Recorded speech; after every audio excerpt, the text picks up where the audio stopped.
So, we will continue to praise the Lord sa sigid niya aga kung sa kaya niya sa mga kapulit. So, we are now in first Sunday sa bulan sa Mayo. Kaya kaya sa Lord na sa gihapon as the songs na para sa ato na pinuhatan kaya niya madinado niya kung sa mga kapulit. Parang kita na nagkakunin para sa iyang niya kaayos sa ato. Right now, tayo natin yung offer sa nagsala ito. Kumakaw lang yung sa iyong niya presensya natin sa Kristo ng mga mabuti. And thanks na may share sa inyo sa tingin niya na kasi continuation sa mensahe pa. Nagkita na po Colossians chapter 3. We'll be reading in verse 13 down to verse 17. And if you have Bible with you, pwede ko mong output. Kung may mga apps kita sa mga cellphone also. kag magatido kita sa pagkatagabara sa puno sa Dios ligid nga aga. So again, in the book of Colossians chapter 3, verse 13 down to verse 17, ang atong bisas ligid nga aga. So magbabasa ako diri sa NIV version para po sa inyong mga mataliran. So verse 13, bear with each other and forgive whatever grievances you may have against one another. Forgive as the Lord forgive you. Verse 14, and over all these virtues put on love, which bind them all together in perfect unity. Let the peace of Christ rule in your hearts, since as members of one body you were called to peace, and be thankful. Verse 16 says, let the word of Christ dwell in you richly as you teach and admonish one another with all wisdom, and as you sing psalms, hymns, and spiritual songs with gratitude in your hearts to God. Verse 17, and whatever you do, whether in words or in deed, do it all in the name of the Lord Jesus, giving thanks to God the Father through Him. So may the Lord bless us as we read His words. So let's praise Him. So we offer our lives, O God, speaking aga sa imo. We are asking for your wisdom, even the leading of the Holy Spirit. Open our hearts and minds, even Ginoo, atagi kami sa kalipay sa pagbato sa mensahe nga sa gyapon o Dios, makita namon ang handog nimo kag magkapabuhin kami sa imong tinutuyong plano. We offer sa awat kaluyang mo kag ikasarang nga matuman ang iyong kabubutuan sa stiginan daw nagtugtog sa pagpangabuli namin sa palabot ng imo. Kabay nga sa gihapon ng Dios, ang imong nganan among madayaw sa among tunga. Kagamon ang kabuhi nga ma-offer nino para sa imong kadayaw. Kaguman o Diyos. In the mighty name of Jesus. Amen and amen. So, Colossians chapter 3, verses 13 to 17. So, sa gihapon, ginatulungan kita na ining perspective sa Ginoo sa taksa ng kamamagaling diri sa kalibutan bagat padayon tungtol sa palabot. Because we are called to live leading into spiritual life sa pag-ang kabuhian sa kalibutan. Amo nga si Paul still calling and telling us here in Colossians chapter 3 verses 13 to 17. Kasi niya as believers of Christ, He encourages us una sa niya to put off the old self. Kumbaga isa ka mo ang punta nga emphasize diri sa aton that we need to put off the old self. Sa isang po sa Ginoo, ubahan ninyo ang daan ninyo nga kabuhi. Amo na nga sa practical na pagtanaw, amo na mo ng lago, bayo mo galing lago. Diba? Amo na nga siling nila, ubaha ang lago ko nga bayo, kaya man isdi ina. Kaya aman ko ng lago nga bayo, bago kagkatol na gani, hindi naman namin sa lawas. Kaya man siling ni Pablo, we need to put off the old self, inigdaan na kabuhi nga punong singsana. The worldly passion, the worldly desire, even the sinful life, we need to put off. Sabi ni Pablo. And we need to put on the new self, which is created and renewed in the image of Christ. Which is the new life. Yung ina-emphasize ang Paul sa Ginoo mo. Di ba? Which is renewed in the image of Christ. Ako rin sa mo sa Ginoo, si Paul naghatag sa practical na picture sa tagsalat kami of what the new life looks like, especially in community. Sa siligid nga panahon, sa ato niyang pagpangabuhi. Ano ba lang kabuhi nga ginahandog sa Ginoo para sa imong kaugalingon? As you live sa siniyang kalibutan, kung tingin man ikaw na pahamtang, in this community, sila ni Pablo, may iba rin kabagay. Yung gina-point out sa puso sa Ginoo daw sa verse 13 to 17, and the Bible says, sa puso sa Diyos, believers must bear with one another and forgive. This is the sign Yung ginapakita ni Paul sa aton, yung kung bago ikaw matinuga, sabi niya, bilang mga tumulong, sabi niya, we need to bear one another and forgive. As the Lord forgive us. Ang unang gina-point out sa puso ng Ginoo, ang kapatawaran kag ang pagano? Pagtinamdanay nga maayo sa pagkabuhi sa kabuhing tumulo. Ang unang gina-point out ni Pablo, because God is the one that forgive us. Ang unang nga sa sininga aga, gina-encourage ka sa puso ng Ginoo that we need to bear one another and forgive. As the Bible says, believers must extend the grace of God to others. Kung anong grasya ipahayag sa Diyos sa aton, we need to extend also to others. Being patient. Subong makita mo na ang lakat sa politikabla. Subong sa una katiruhay, subong ang gababaanay niya. Kita ninyo nila? Even mga supporters. As the Bible says, believers must bear with one another and forgive. Diba kung tulungan na tulong? Hindi naman sa atin, hindi sa pag-gobyerno. Pero even sa kaugusan, sadya ang mga supporters. Even patient nila, sila nga kaugalingon, wala na. Ako nag-alisin sa puso nino, being a believers of Christ, bakit kita na mag-promote sa sininga kinaiya? Bakit kita na mag-hukpo ka mag-abunig sa gihapon nga makapahayag ang handong magkapuputol sa Ginoo? As the Bible says, believers must extend the grace of God to others, being patient, actively helping each other, carrying burdens both physical and emotional. Yung mga bagay. Personally, I experienced ba, every time makitaan ko pala ang view sa akong cellphone, never gig ko ba nag-comment sa social media. Kaya aman, ang comment mo, may mga pangunaw na positibo kag negatibo.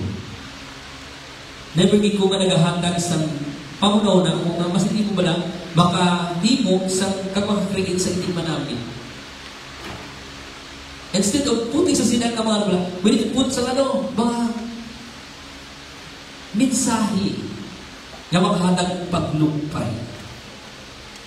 We need to carry each other's burdens. The Bible says both physical and emotional. As the Bible says, bear each other and forgive whatever grievances you may have against one another. Forgive as the Lord forgive you. Nakita ni Pablo, as we can see, sa maghambal niya sini, nakita na ni Pablo, even in the life of believers, he foresee about the conflict nga naga-arise sa maghambal niya sini. Wala pa na kamo nakita niya na ini, nga even in the church, even in the life of all believers, he foresee about the conflict nga nag-arise sa pagpanganagan. Ang nga sabi niya, that Christian must bear with each other and forgive whatever grievances nga mahimo naton sa atong mga isikapariyo, because this is what we call the calling and the mandate of God sa tagsalat ng mga kapatid. This is what we call the perspective of God sa tagsalat ng mga kagalingon. And the key to avoid all conflict, ngayon hampas ang puso ng Ginoo, is to live and walk and respond like Christ. Amo ning aton, agon balik wala aton ining mga konflikto nga nagakatabo sa aton mga pangunahuna, sa aton mga ginahimo. As the Bible says, you must live and walk and respond like Christ. Diba? Within the church, we have different thoughts, different mind. Even ang heart ng mga isa lain-lain. But if our heart's mind and thought is founded in the Word of Christ, patudgit. Yaman isa kita ka handog kag tinutuyo. As the Bible says, kung may mga utod kita kag mga kauturan nga manuya, ang basapol sa Ginoo, help them. Diba? We need to help the needy also, the widow. Kaya naman, gusto Ginoo as a church, ang kaluyahon sa isa, kung may kusog ikaw, bunigi siya na maging kusog niya ikaw. Amo na kinapoint out sa po sa Ginoo. As the Bible says, forgiveness is not optional. It is rooted. Tungkol alas sige sa ating mga kabuhi. In fact, that we are already being forgiven. As the Bible says sa verse 13, forgive as the Lord forgive you. So bahin ini, yan ang buto natin sa tagsaran ng mga kabuhi. The reason why sa verse 14, the Bible says, believers are encouraged to put on love. Bahin sini. Sabi ni Pablo, hindi nakakasarilan niyang tumulong ka mo, wala sa conflict na mag-arise. Even in the community. The reason why sabi ni Pablo, dugangin niyo ang iniyang kabuhi. Hindi lang magpinatawalay, magpinuligay, but also sabi niya, believers must put on love. Dugangin niyo sa pagkikugma. Ako ni kina-point out ni Pablo. And overall, these virtues, he said, put on love, which bind them all together in perfect unity. Biblically speaking, the Bible says, when it speaks about love, the Bible declares that love is the greatest virtue. Love is supreme. Amo na sila niya, put on love. And the Bible says, when it speaks about love, it implies intentional action. Like, for example, sa Pablo, like clothing. Kaya, inabalang gusto ka mabago sa kabuhi, gusto mong isuklong ang kubba na ginatawag, isulong mo ginilising mo kaugalingon. Mangin kang buhi, buhin galing. Inwardly, sa imutagin pusuan. Kaya mo lang gina-point out sa puso ito. To put on love means igakabuhin mo gin sa tanan nga tinikon. Sino ka-experience din sa inyo nga nagkalakasdalan nga wala simbayo? Diba? Ayan, anong ang reaksyon sa tao sa inyo nga kaugalingon? And the Bible says, dapat ang gugma isuklong naton sa ato nga kaugalingon bilang mga tawhanon sa tanan nga tinikon. Bisan diin man kita. Amo ni gina-point out ni Pablo. Kaya amo ni ginahandom niyan, and this is what the perspective of God sa tagsanang ng mga kabuhi. Love must be chosen daily. As the Bible says, it requires intentional action. Sa mga pagting, wag ang nagigili. Timuon kang masarangan naton. Nga ang gugma sa Ginoo, magpangibawa sa tagsanang mga kaugalingon. The Bible says, love is not just one virtue among many. It is a binding agent that holds all other virtues. Amo din sa diri, ang word nga love is not a simple word. It's not a simple word. Love gives strength to other virtues. Amo din nga, ang gugma nga ginatawag, it include, gamay ano ka, if you have love, you have also compassion. Amo na sa verse 12, yun mention ni Pablo, if you have love, ano ba kita din natin? You have kindness also. If you have love, you have also humanity. If you have love, you have patience. Kagapong inig nagahatag sa ito sa strength. Ang gugma. Yung ginahamba sa puso sa Ginoo. Sa mga ining bagay, yung mention na ako, yung mention ni Pablo in verse 12, sa mga igakabuhin natin, hindi ko may gugma kita na matultunan. nga ara sa aton mga ng puso. Ili ka nang ining bagay yung ginaiya sini masunod na lang ini sa aton niya kabuhi at sa aton niya pagpagabuhi sa sini nga mga panagpuan. So, love leads to perfect unity, wholeness, and harmony in relationship. So, naghanag sa kabukusan, kaya nagkakaigo ang santo nga pagpagabuhi. In dealing relationship. In dealing sa mga butang ng mga maayon. Because, as the Bible says, Romans 13, tungod sili, ang gugma nag-fulfill sa kabubusan nga na yun. Diba? Including, ang aton kabuhi sa mga sa Ginoo. Aba na kasi sa mga Diyos, love is not harm to a neighbor. Therefore, love is the fulfillment of the law. If you have love to one another, abo na nga, we can commit mistakes. If you have love, also, nag-point out na diri sa aton, we can do wrong to others. Kaya man, kung may gugma ka, kung nakasayop ang imo isang kapariyo, imbes na himuan mo sang malain, anong himuan mo? Lahigayan mo. Diba? Tudloan mo. Amo na ang butang nga gini mo Kristo sa aton sa biyag nga baka sasala kita because of His great love for us. Wala niya ginisip ang tanan nga hinimuan sa tao sa iyang kalibutan. He suffered, He sacrificed, even He faced death sa iyang kaugalingon. Kagamon ang ginapalaw sa puso sa Dios sa aton. Nga ang hatod sa Ginoo para sa kabukusan kag santo ang nagakaigo tungod sa pagigugma. Nga it should be mangin sa aton man. Nga mga kaugalingon, nga mga tumulungan. Dapat niya kung tulungan natin, in present day, masalin natin kung nagkaagay kita sa siningang gugma, sa pagkapa, whatever nga nagkakalatambok within the ministry, whatever nga mga handog natin, it will flow nga mangin paano sila. Nga mga kundan.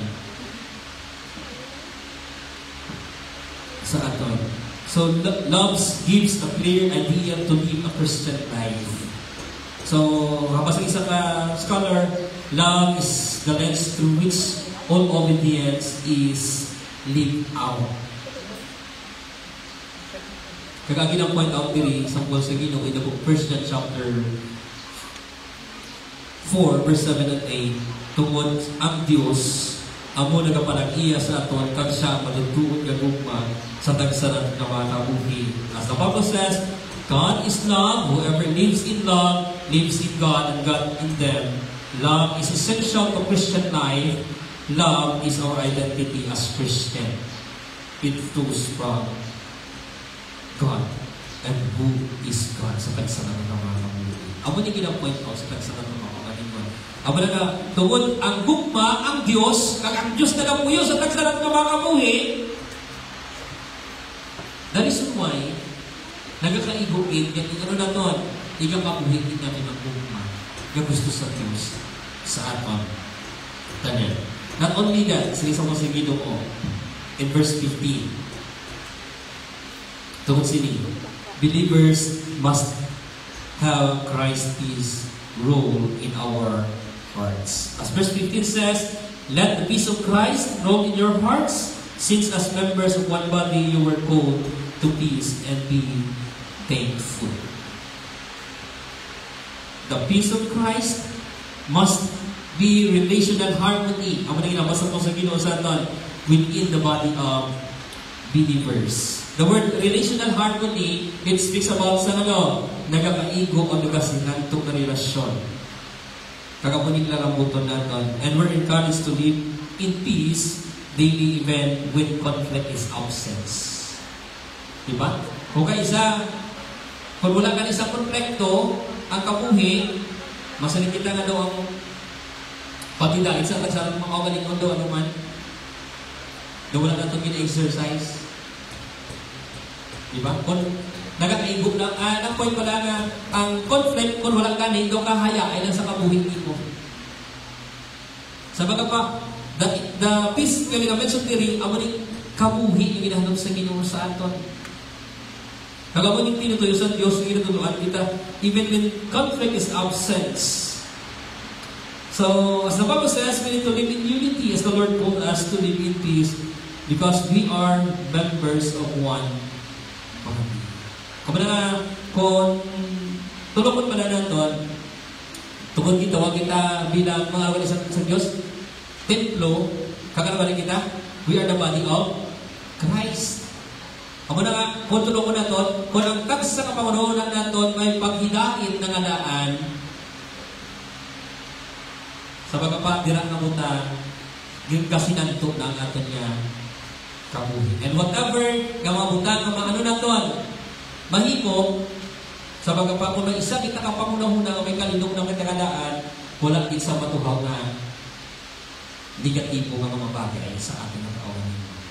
And this is because the church, yung kinabiso sa Ginoo sa ating mga kaugalingon, na gusto niya para sa ating tanan. As the Bible says, in the book of Ephesians chapter 4, verses 1 to 3, sinabi ni Pablo, he keep on reminding about the importance of humility, the importance of gentleness, the importance of patience and love in maintaining the unity of the church. Amo ni siya gina-point out sa puro sa Ginoo sa atin. In order to gain sa sining paghidain sa sunod sa iglesia, it must be nga dapat may ara kita mapainubuson, may kalulok kita, may mapinasensyaw kag may gugma sa isa kag isa. Kaya mo nang sa Diyos na magkakabuhin kita.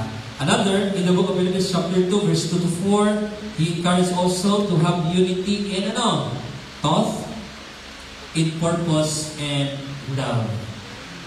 So, he emphasized the importance of selfless service within the community. The word selfless service here, prioritizing the need of others over one's own.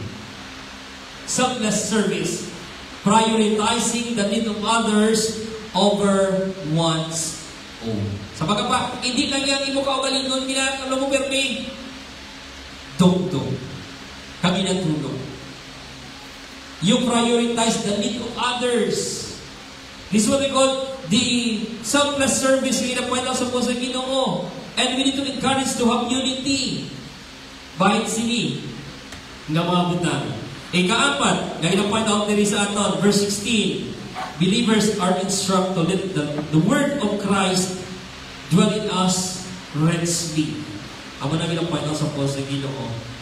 Let the word of Christ dwell in your hearts, or dwell in you richly, as you teach and admonish with one another, with all wisdom, as the Bible says.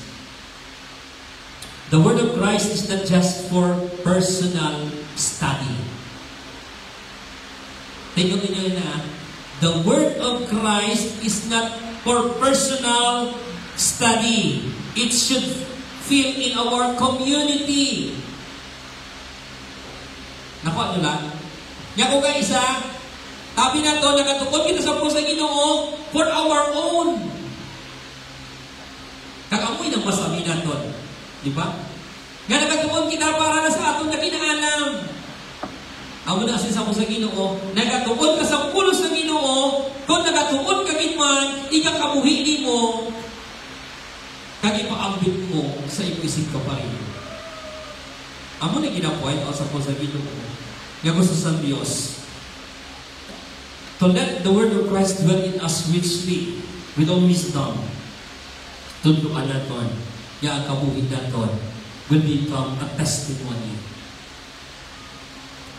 Will become a testimony to others.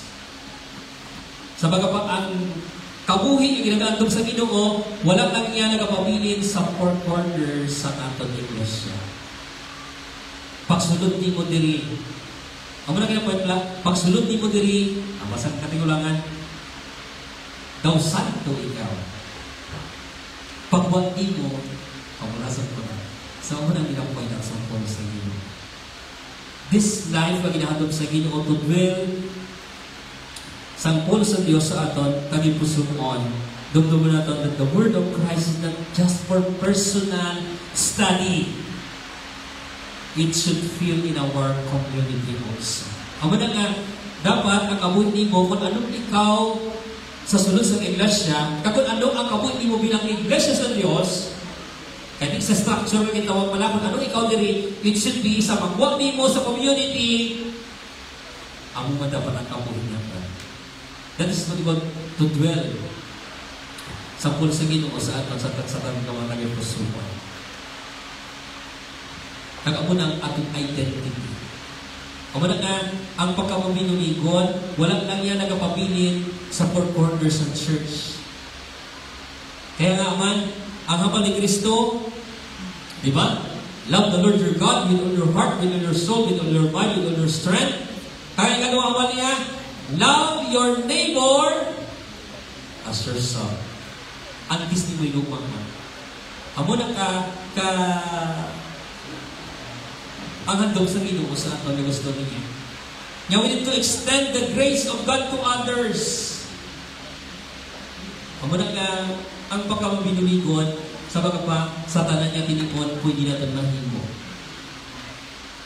And that is what we call the desires of God sa tagsanang mga kabuhi. Bilang mga anak sa Diyos o mga tumulong ay ginahandog niya para sa tagsanagsa sa ato. Through action and words, make your one's life a living testimony. Muna sa ginapoint lang sa po sa Ginoo, a living testimony. Buhi! Nga ang imong testimony, nagapabilin sa gihapon. Sa tuba sa Ginoo sa katamaan. As the Bible says, sing psalms, hymns, and spiritual songs. Kaya amuning mga butang, nga nagatundog sa aton, nga ma-shape nato ng atong mga kabuhi sa handog sa Ginoo. As the Bible says, God's wisdom is supreme, and it comes from knowing and applying His words. Katotoo lang ha, gusto ko magkot, sino diri ang daw sa inyo nagahatag, nagabasa lang isa na naging ka-versikulo. Hinabala nga mangin reminders pala nga, pag ikaw mo, may isa ikaw ka-versikulo na nasa ulo.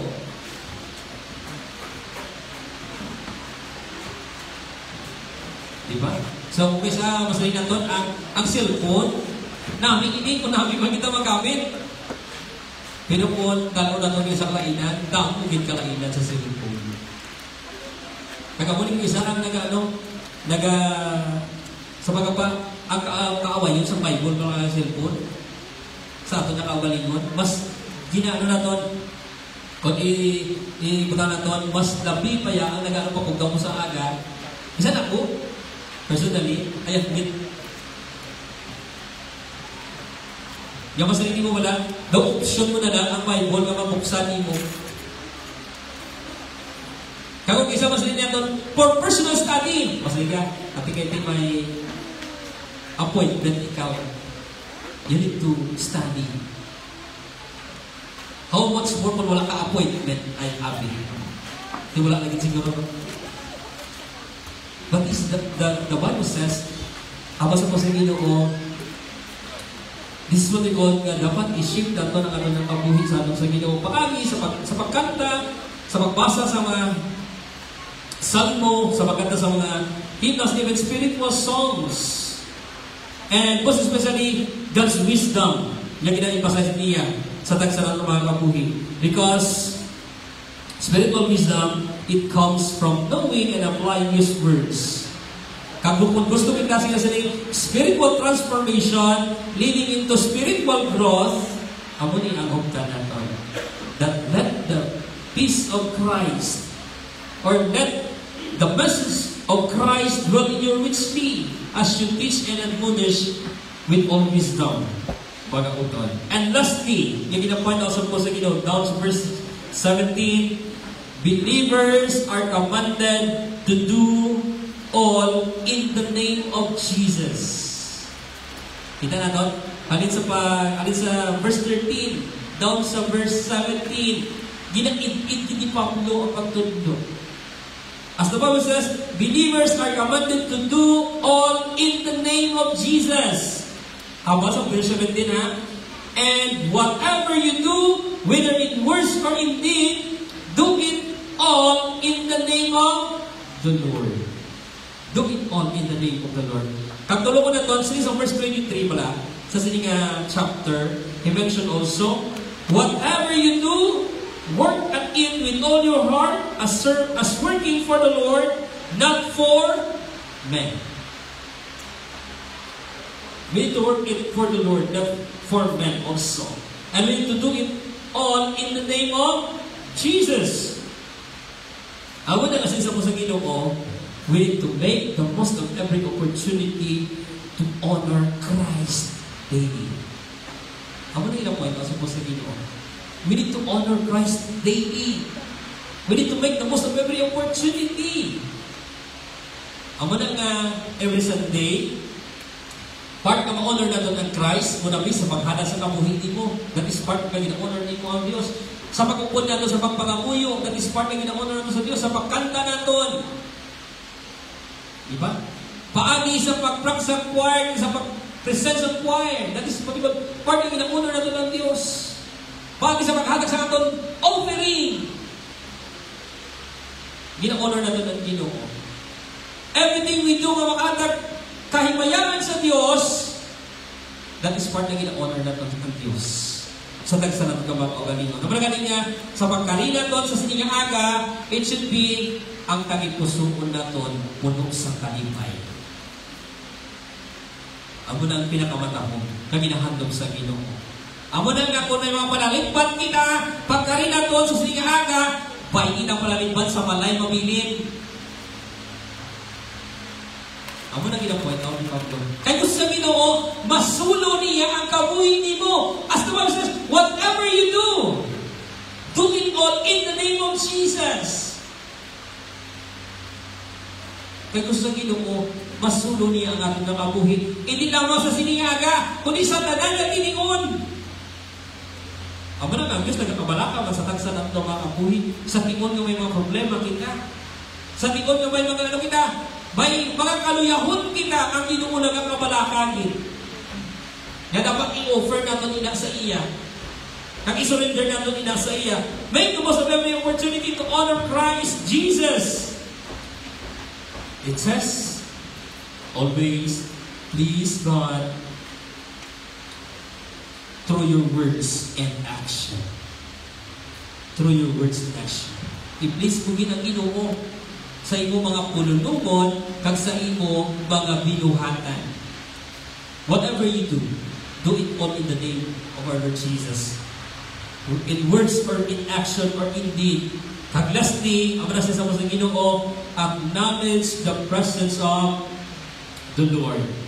Sa last part, sa verse 17, sinigiraw, do it in the name of our Lord Jesus Christ. He says, giving thanks to God the Father through Him. Ako nang ina-emphasize sa post ng Ginoo. We need to bear one another and forgive.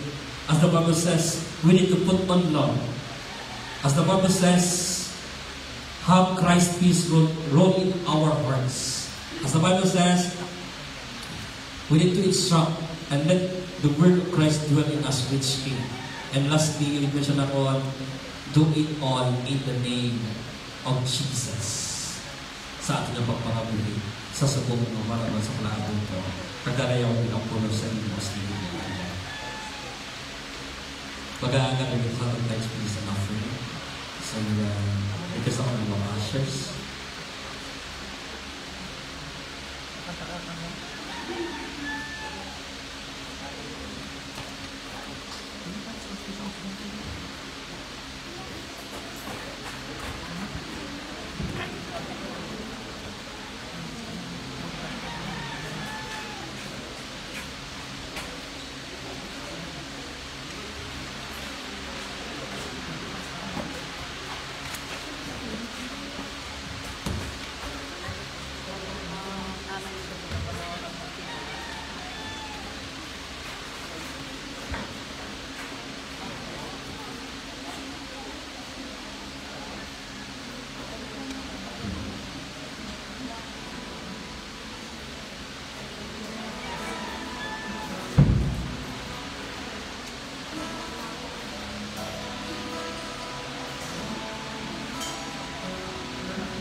So mag-edit na ako ng solution.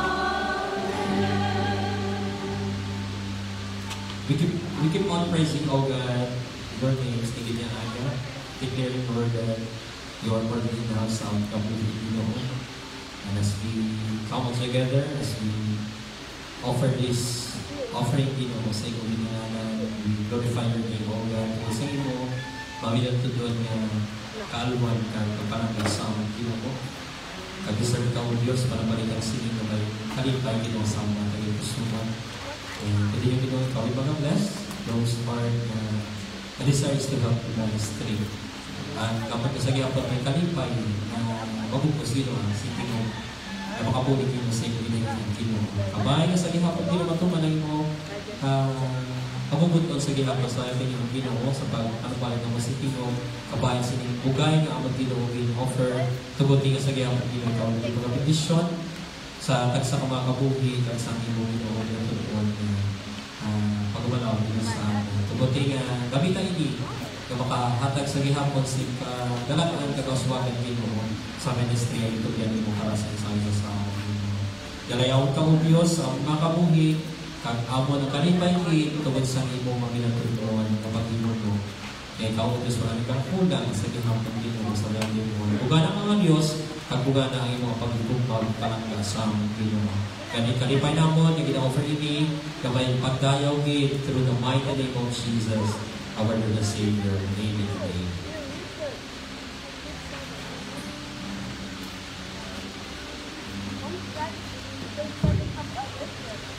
Sige. So mag-aamatitas ni niya aga sa pagbabago sa iya sa Sebrato sa Ginagawa ng Taliyapon. So ginabangabay ko doon ang usher sa assist state natin. And tungkol na natin na magpakapoy kita si Pinaubaniguan sa state niya aga sa pagpasaguli sa tagsanaton ka mga kabuhi sa iyong presence sa agawan. So mag-alinaw kita kapag amulo si Pinaubaniguan.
sa Pablo, ibatong po sa Ginoo, ibatong po sa Ginoo, sa Ginoo sa gabi, tubig siya, nagkuha sa tinapay na kaya kayo na pakamundo siya sa pagkasalanan. Ang Ginoo, taglibuti siya, pag-release Ginoo, nakakasama ng karamihan sa pamati siya ng mga pulong, salamat Ginoo, sa mga mensahe na magbatihan. Dan salamat na sa singat yun na nag-mura pag-ising balaan nga kanya po. Kapag yun ang po pinapakmari sa amon sini, nag-aambit sa singat kagayan kada tinapay Ginoo, simbolo sa mga patamatay dito sa cross sa Calvary. Kaya ikaw di mag-aagmay sa mga mag-aambit sa mga balaan nga kanya po. Hindi tanan ang ginatugan kag ginapasamatan siya na po. In Jesus' name, Amen. Sa nagpasalamat na si Jesus, kinipit-pit niya, tinapay, nagasinig, ang wali nga akon, lawas, na kitipit-pit mo sa inyo, himuan ninyo ini, sa aduman na lakon, kag mag-aabit kita sa tinapay, na may pagpamalanto. So mag-aabit kita sa tinapay, sa aduman na may pagpamalanto.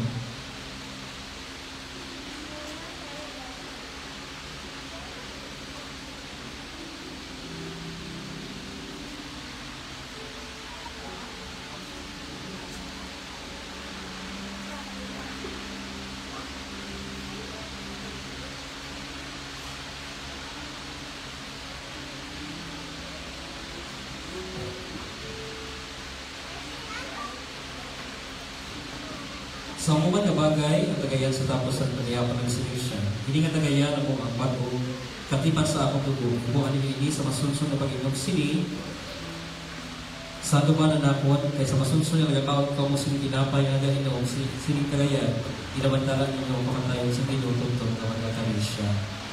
Pagkailang kita sining tagayan, yung may pagpamalandong sa dugo.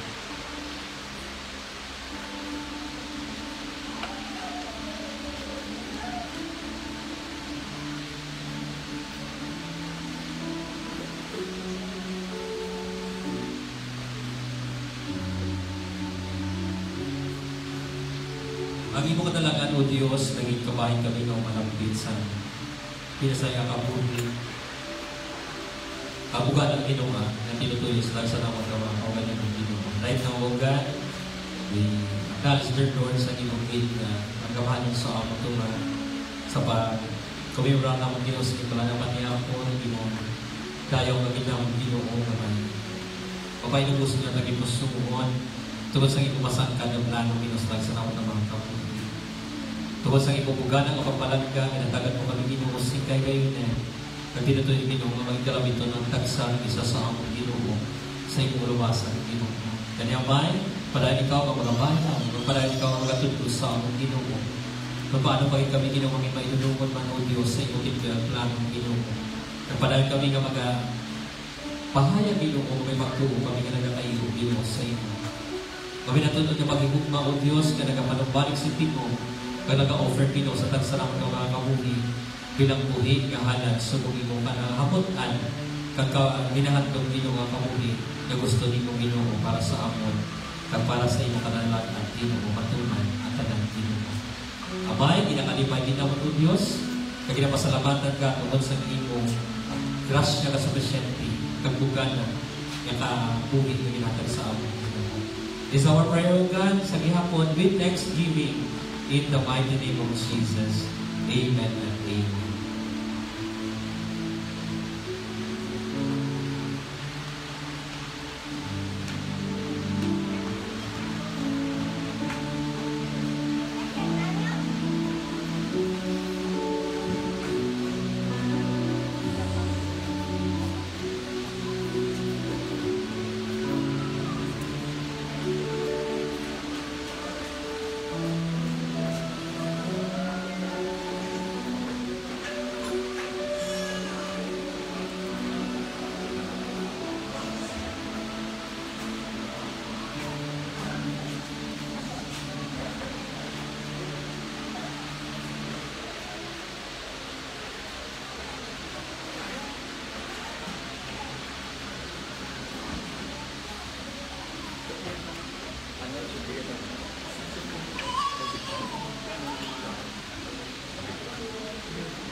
Yes.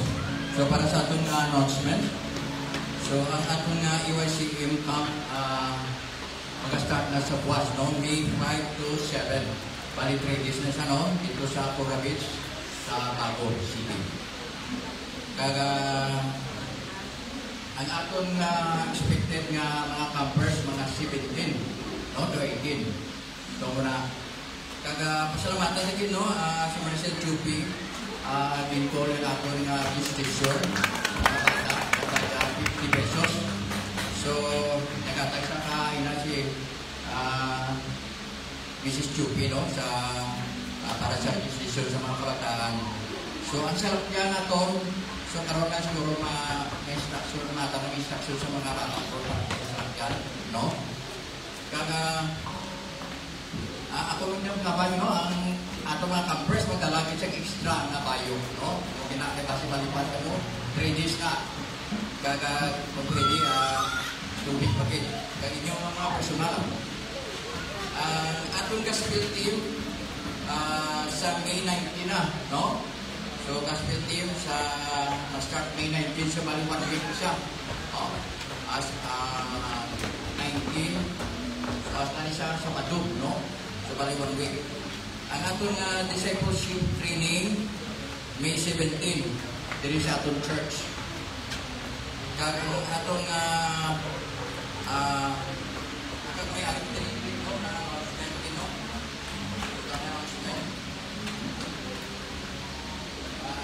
Ini sa annual assembly.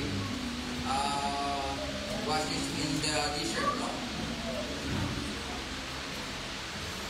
Finding rest and renewal in Christ, June 19 to 12, no?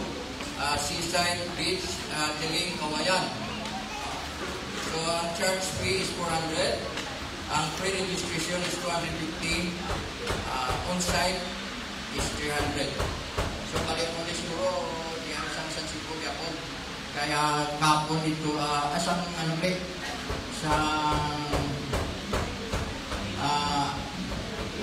Friday gini, nalakat sila dito sa Mamayla, no?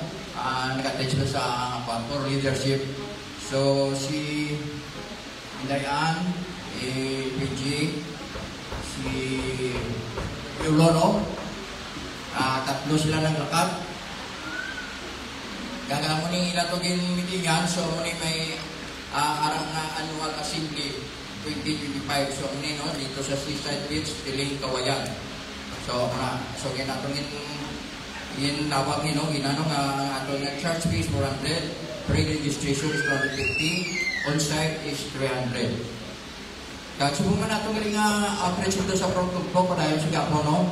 Every Saturday, 9 a.m. sa aga. So, wala na atong mga announcement, manawag din yung salamat.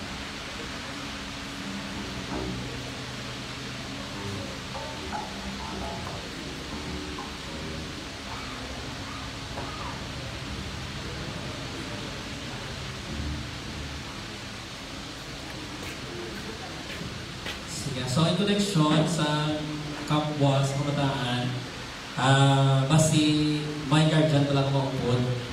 So, kahit di-upload sa akon kay mention ako to kay Sir Carl. if ever yung may guardian, kapangayon sila kung pilagin agad nga sa guro sa video pa lang.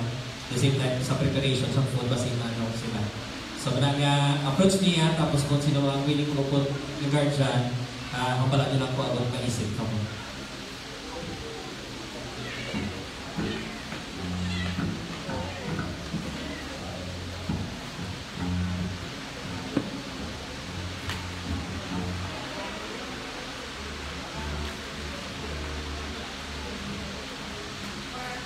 Let's open our page 409.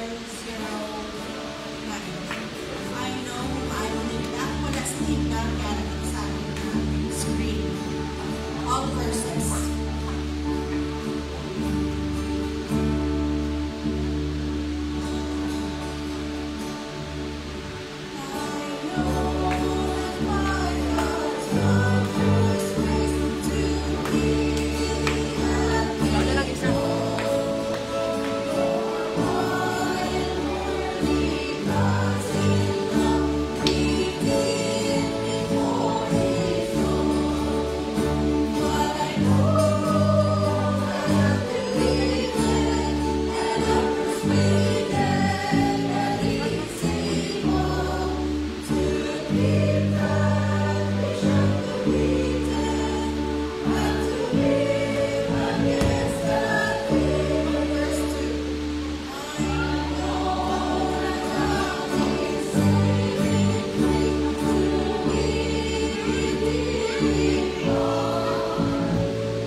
Tugod o Diyos sa sagihan ko ng imo, mamilutunuan yung pahayag ito sa imuhan para sa matubad sa gihapon o Diyos at sarang mga mabuhi.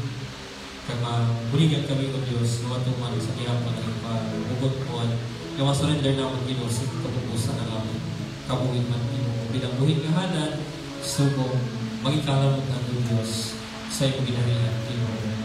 Sa pagpagamit at sa pagpauswag sa gihapon Diyos sa Independence Street, nagitugyan imo para sa aming Ginoo.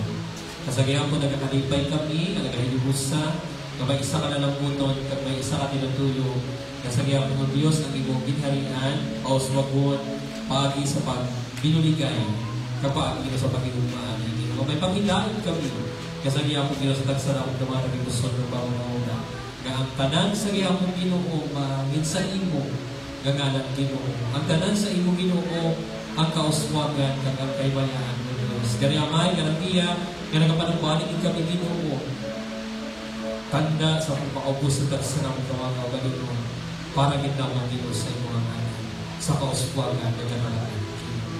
Amay, ginakalipay kita mo ini, kagtubuti o Diyos, nga madalana mo sa gihapon sa pagbuwag sa tingpalayang puanan, padayon nga ang ibugugma, magabugos sa amon, pagago o pag-inchitni, nga ang ibong ayuhan, maging sa amon Ginoo. So sa gihapon, sa pagpapit, ampis sa gihapon, sa ibong grasya Ginoo, pagi sa ngalan ni Kristo Jesus, kami amay, nagapalipay kayo tungkol sini Ginoo, bugana, nga grasya ni mo Ginoo, ginapasayang sa amon Ginoo, ginapaampis sa ngalan ni Ginoo. Kakabay mo Diyos, sa Barangay Espiritu, nga nagatag sa pinasay ginaalam, dugano na kabuhi, kag padayon, nga kalipay na inabubos ni Ginoo sa amon, nga makatibog kami, simbugos, nga may kalipay sa liwan ng tayo, this is our prayer, O God, with thanksgiving. Amen. Amen.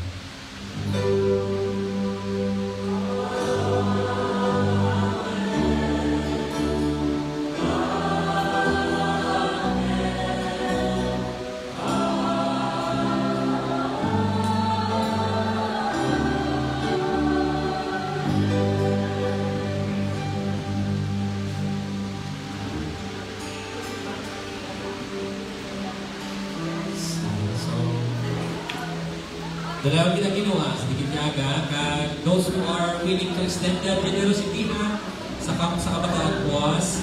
So, kindly approach na si Nelson, si Pastor ko, kaya nakamuti na pabalon sa kabataan. And at the same time, pasalamatan natin ang Ginoo, no? Sa kabon ni June. So, nakapasa sa civil service. So, napakanan doon, Ginoo. So,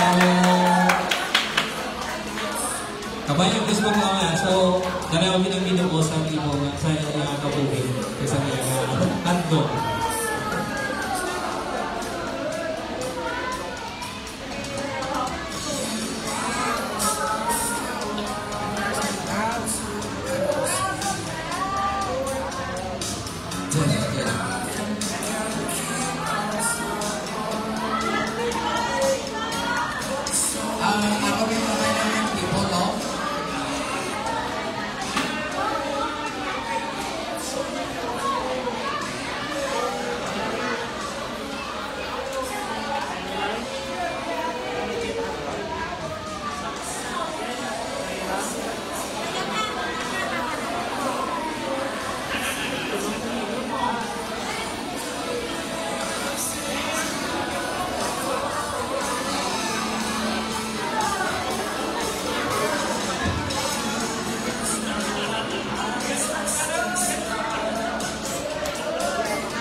Edna. Sino maupod sa Cora Beach for 3 days? That's Monday to Wednesday. Starting tomorrow, syempre kay Monday po. Sino maupod? Final. Final na na. Ang RNGC Gold final na na maupod. Ang ako unang pagkod, nakalisensya pala kamo sa inyong mga ginikanan. Inugutan pala kamo sa inyong ginikanan. Ang sunod, may bakon pala kamo. Kasi inyong mga ang dalawang pagtuong, walk by faith.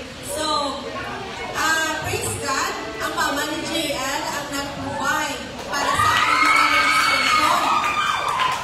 So, mabalaan niyo ng mama kung papa, nakasave na kamo 50 pesos na ating itubang sa inyong mabalo, no? So, 50 pesos na imagine kung pinakamapapilog, 70. Next is, now, ang ato niya sa lakyan. Before ko maghambal sa nato na assembly time, ang balutan na kamo na sa salakyan, ang mga delegado, since na si Ma'am Roseanne, bayara sa yung seminar tomorrow, iulayo mo na lang ang tanan na delegado sa tanan na delegado maupod sa salakyan na ila. The rest of the young people, maupod buwa sa Sibida, nga salakyan na iya kapalwa, pero pamati, Justin, maulihi ka buwas, pamati. Pamati ha, yung people, hindi ko na nipapalik-balikon. Ang maulihi buwas, sorry na lang.